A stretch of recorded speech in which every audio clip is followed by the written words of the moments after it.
After looking at last week at the latest web trend, Hulu.com, in our technology spotlight, which allows you to go and watch your favorite TV shows like Lost, The Office, or House from your computer, this week we decided to go with something a little more familiar.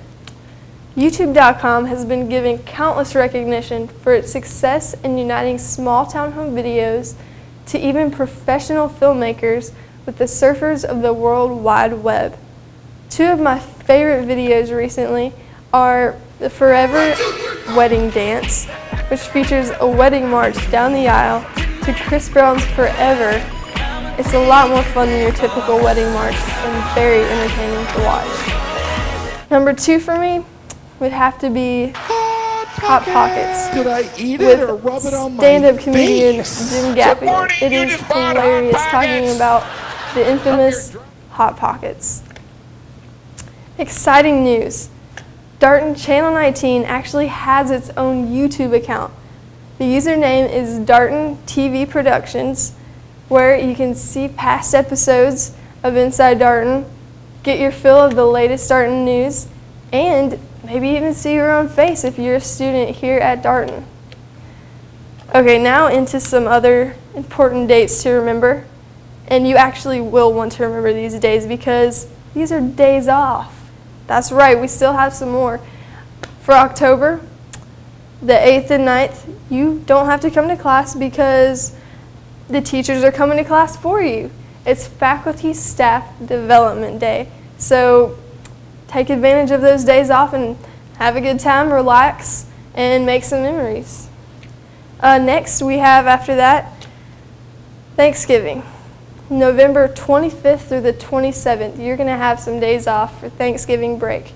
So sit back, maybe watch some football if you're a guy. If you're a girl, enjoy having that time off and relax. Okay, now you've waited long enough. I'm sure the suspense is killing you. What exactly is a didgeridoo? Well, Channel 19's Brenda Beaver went out recently to ask Dr. Klubal, one of Darton's music professors, that very same question. Okay, well, here we are today with Dr. Klubal, the head of the music department. Yes. Hi. And he's going to be telling us all about this new didgeridoo. Music is didgeridoo? Didgeridoo. What is Yeah. didgeridoo? Didgeridoo, it's actually a music culture. It's an instrument that's from Australia, from the Aborigines, Aboriginal culture, and that as well. And it's a very primitive form of music. A long time ago, the natives and that, they would actually take pieces of wood and put them on the big ant mounds and termite mounds in Australia, and the termites would eat from the inside up through the inside of that piece of wood, but not expose the surface where it would dry out. They would eat up inside that wood, and then they would take that wood and cut the end off and put wax on it and make a type of horn. And it's used in Aboriginal music. And they would produce tones by the different lengths of the horns and vibrating their lips like a buzzing on their, like a trombone, where you go into the instrument. You can change pitch, and then they also vocalize while they're doing that. So it's 2 notes at one time. And then they would strike the outside of the didgeridoo while they're playing, and you hear it in a lot of these movies that deal with Australia. You relate it to that culture, and it almost has a drive to it with the rhythms and everything. It's quite expressive in dealing with that. And we have an artist coming in here on September 28th. He's going to be here in the Student Center. He'll set up an exhibit on Aboriginal culture for students to interact with him. We have didgeridoos on the stage.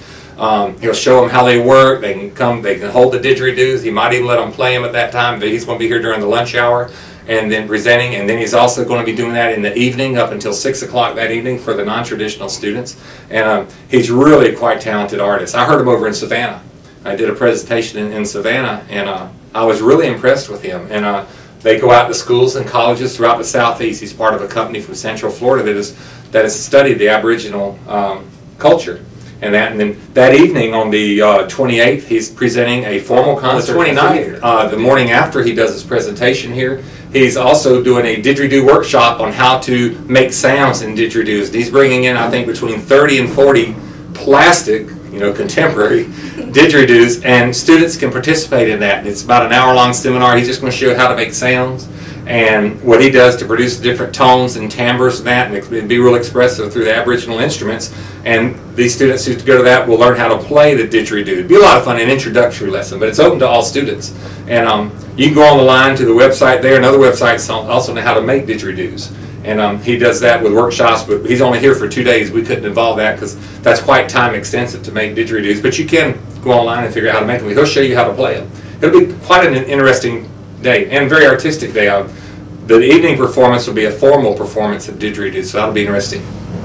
Okay, well, you all keep in mind, Lindsay Dank will be visiting Darton on September 28th and 29th. On the 28th, he will be doing Introduction to Didgeridoos. Yes. And a formal concert that night. And then on the 29th, those of you who are lucky enough to get your names in and registered early will be able to learn how to have a didgeridoo workshop. Yes, and it's all free to all students and the public as well, so we hope you can invite some friends. It'll be quite an experience.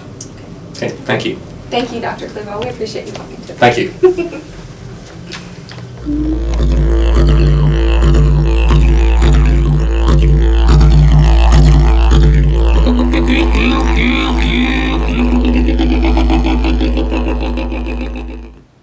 Wow, that is fascinating.